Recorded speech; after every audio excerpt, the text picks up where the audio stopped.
दोस्तों, आप सभी का स्वागत है इस वीडियो में। और इस वीडियो में हम लोग देखने वाले हैं 30 अक्टूबर को जो थर्ड शिफ्ट का एग्ज़ाम हुआ था और उसका हम लोग क्वेश्चंस का एनालिसिस करने वाले हैं। जीके जीएस के जो क्वेश्चंस हैं उनको एनालिसिस करने वाले हैं। तो चलिए देर न करते हुए हम लोग वीडियो को शुरू करते हैं। साथ ही यदि आप चैनल पर नए हैं तो चैनल को सब्सक्राइब कर दीजिएगा, बेल आइकन को प्रेस कर दीजिएगा और वीडियो को अपने दोस्तों के साथ शेयर कर दीजिएगा। चूँकि यह बहुत लेट वीडियो हम अपलोड कर रहे हैं क्योंकि उधर दिवाली वगैरह था, तो इसलिए हमने थर्ड और सेकंड शिफ्ट का वीडियो अपलोड नहीं किया, तो उसे अपलोड कर दे रहे हैं। साथ ही यदि आप 4 नवंबर से एमटीएस का एग्ज़ाम देने वाले हैं तो आपके लिए चैनल पे इंग्लिश के लिए 1 वर्ड सब्स्टिट्यूशन और इडियम्स 200 जो टॉप 200 पूछे गए इडियम्स और 1 वर्ड सब्स्टिट्यूशन है उन्हें अपलोड कर दिया गया है। तो आप जाकर चैनल पर उसे विजिट कीजिए, उसे देखिए, वो आपके लिए काफ़ी ज़्यादा उपयोगी होगा, रामबाण होगा, क्योंकि उससे बाहर एक भी आपको वोकैब देखने को नहीं मिलेगा। तो चलिए फिर देर न करते हम लोग वीडियो को शुरू करते हैं। पहला क्वेश्चन आपका पूछा गया था कि National Payment Corporation of India NPCI ने किसे अपना यूपीआई सेफ्टी एम्बेसडर बनाया है। Who has been appointed by the National Payment Corporation of India as it UPI safety ambassador. तो किसे बनाया गया? पंकज त्रिपाठी को बनाया गया है। मिर्ज़ापुर में जो पंकज त्रिपाठी हैं जो कि बिहार से रिलेटेड हैं, उनको बनाया गया है। तो national Payment Corporation of India NPCI ने अभिनेता पंकज त्रिपाठी को अपना यूपीआई सेफ्टी एम्बेसडर बनाया है। डिजिटल भुगतान प्लेटफॉर्म पर सुरक्षा जागरूकता बढ़ाने के लिए यह नियुक्ति की गई है। ठीक है, आप हाल ही में आ रहे हैं एड्स जो होगा उसमें उनको देखा भी होगा, वो मूंगफली वगैरह छानते हुए उसमें दिखाया गया है, तो उसमें आप इनको देखे भी होंगे। चलिए आगे देखते हैं। अगला है गुंगई राष्ट्रीय उद्यान में स्थित है। वह किस गुंगई जो है राष्ट्रीय उद्यान में स्थित है, यानी किस राज्य में यह स्थित है गुंगई राष्ट्रीय उद्यान। ठीक है, तो गुइंगडी ऐसे कुछ है, ठीक है, नाम थोड़ा उल्टा है। तो यह कहाँ है? तमिलनाडु में स्थित है। यह भारत का 8वां सबसे छोटा राष्ट्रीय उद्यान है और यहाँ पर 14 से अधिक प्रजातियाँ हैं, जिनमें आपका ब्लैक बक है, चीतल है या चित्तीदार हिरण है, सियार है, छोटे भारतीय कीवेट हैं और सामान्य पाम कीवेट हैं आदि इसमें शामिल है। चलिए आगे देखते हैं। अगला क्वेश्चन पूछा गया था कि साल 2023 में वुमेन एशियन हॉकी गेम पहली बार किस राज्य में खेला गया था, यानी in which state was the women's Asian hockey game played for the first time in the year 2023। तो यह झारखंड में खेला गया था। झारखंड में पहली बार वुमेन एशियन हॉकी गेम खेला गया है।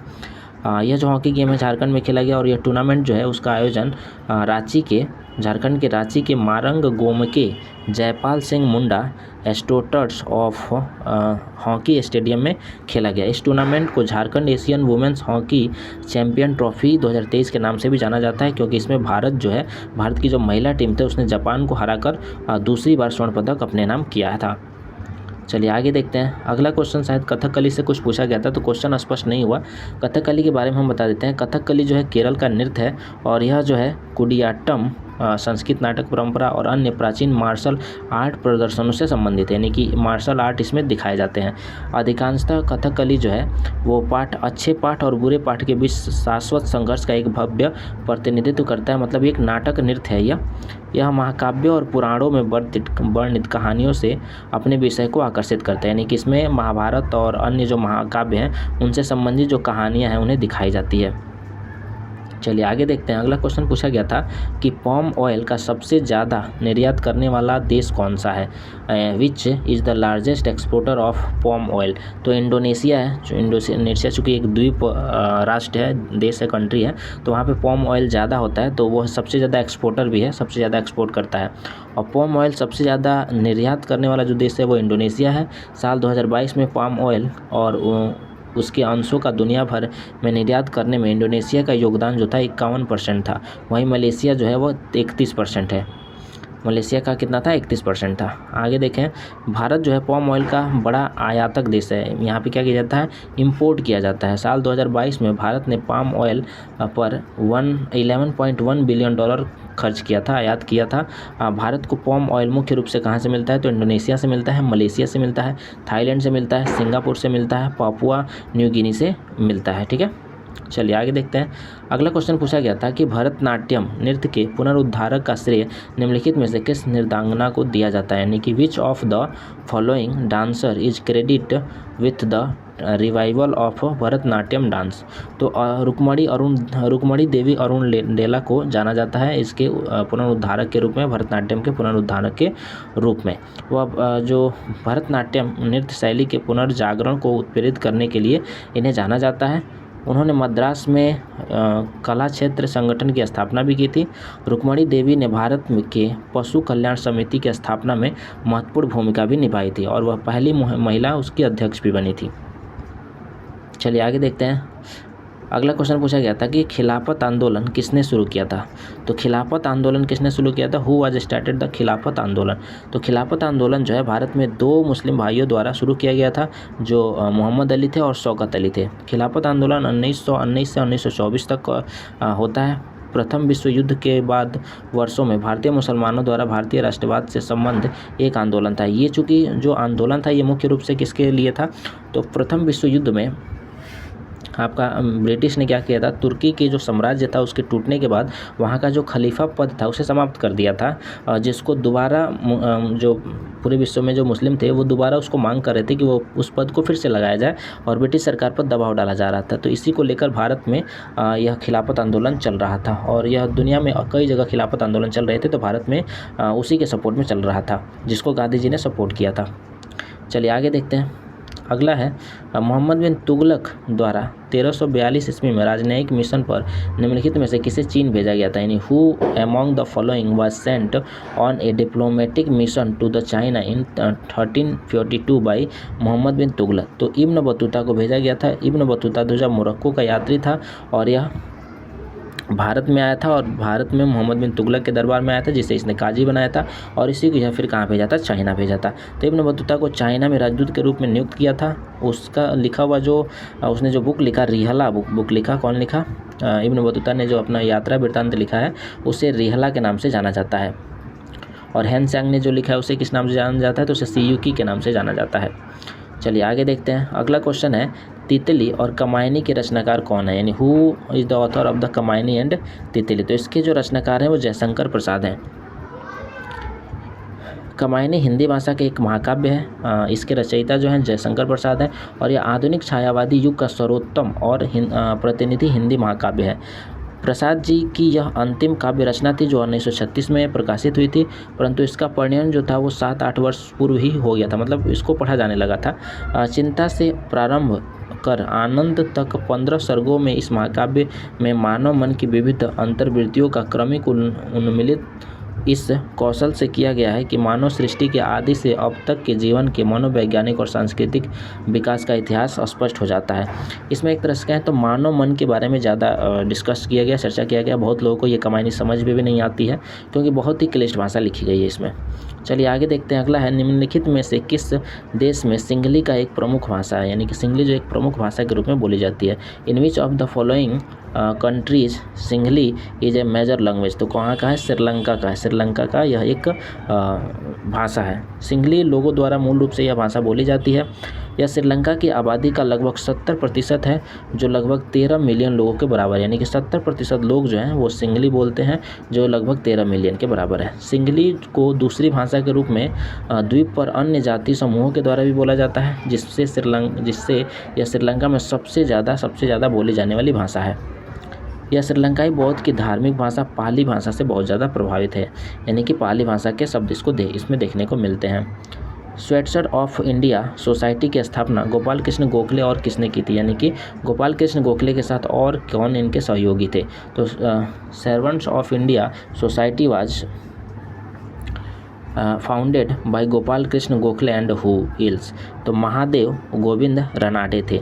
तो सर्वेंट्स ऑफ इंडिया सोसाइटी की स्थापना गोपाल कृष्ण गोखले ने महादेव गोविंद रनाडे की मदद से की थी। इसकी स्थापना जो होती है साल 1905 ईस्वी में पुणे में महाराष्ट्र में होती है, यानी कि it was founded in Pune in 1905। केंद्रीय बजट को क्या कहा जाता है? What is the union budget called? तो केंद्रीय बजट की जो चर्चा है वो हमारे संविधान के अनुच्छेद 112 में है और इसे वार्षिक वित्तीय विवरण के रूप में भी जाना जाता है। चलिए आगे देखते हैं। अगला क्वेश्चन पूछा गया था कि निम्नलिखित में से कौन वर्ष 2000 में पद्म भूषण प्राप्त करने वाली उड़ीसा की कलाकार थी? Who among the following is the Odissi artist who receive Padma Vibhushan in 2020? तो 2000, ठीक है। तो कौन है? केलुचरण महापात्रा। केलुचरण महापात्रा शास्त्रीय नृत्य के एक प्रसिद्ध गुरु, कलाकार और प्रतिपादक थे। 20वीं शताब्दी में इस परंपरागत नृत्य शैली को वापस लाने और प्रसिद्ध बनाने का श्रेय उन्हीं को दिया जाता है, जिसके कारण उन्हें पद्म विभूषण मिला है। वह उड़ीसा के पद्म विभूषण प्राप्त करने वाले पहले प्राप्तकर्ता हैं, यानी कि उड़ीसा राज्य से पहले प्राप्तकर्ता हैं जिन्होंने पद्म विभूषण प्राप्त किया है।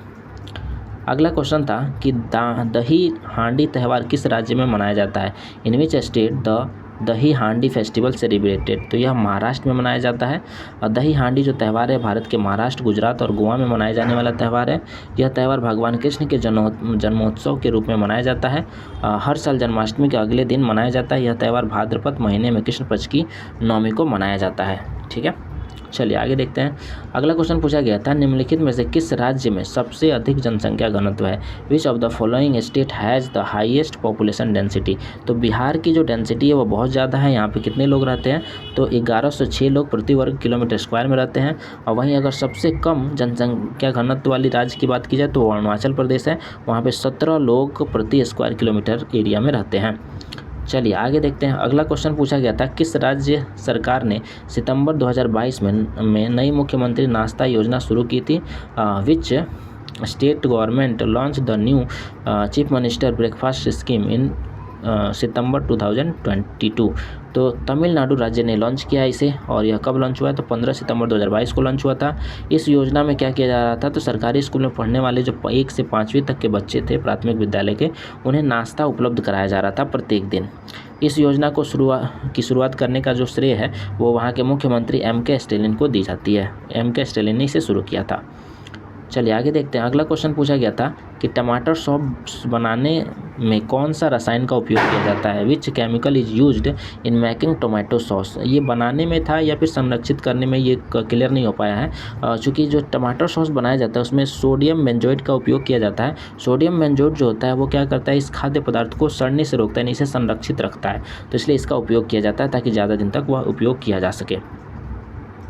बाकी अगला पूछा गया था कैनन ब्रेक बोल्टिंग शब्द किस खेल से संबंधित है? The term cannon break bolting are related to which sports? तो यह बिलियर्ड से संबंधित है।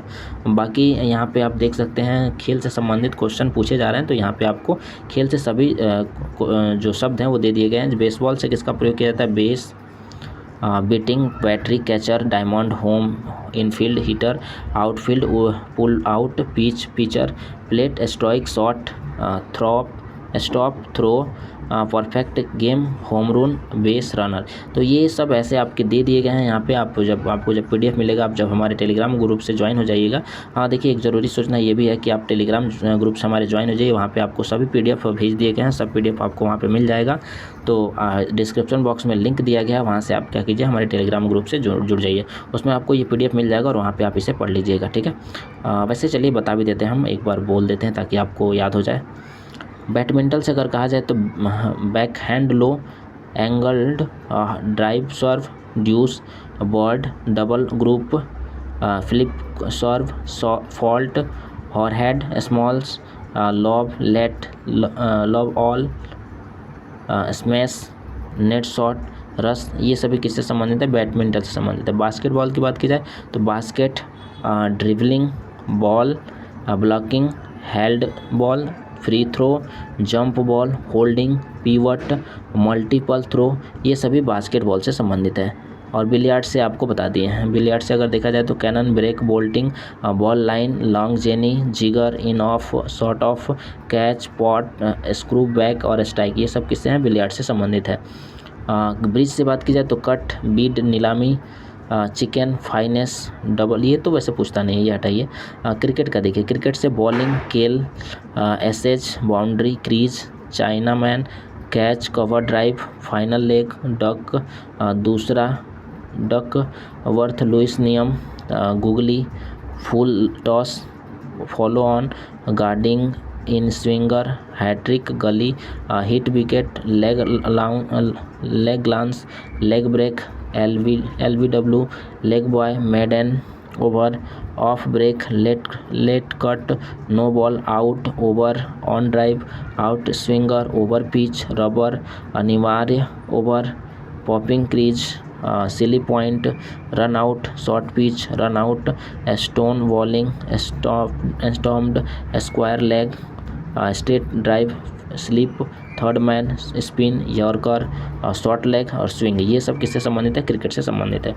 तो उम्मीद है कि आपको वीडियो पसंद आई होगी। अगर वीडियो पसंद आएगा तो वीडियो को लाइक ज़रूर कर दीजिए, क्योंकि बहुत से लोग क्या कर रहे हैं, वीडियो देख तो रहे हैं लेकिन लाइक नहीं कर रहे हैं। तो लाइक अगर कीजिएगा तो थोड़ा हमें भी मोटिवेशन मिलेगा। तो वीडियो को लाइक ज़रूर कीजिए और अपने दोस्तों को शेयर कीजिए। तो चलिए फिर मिलते हैं हम लोग अगले वीडियो में।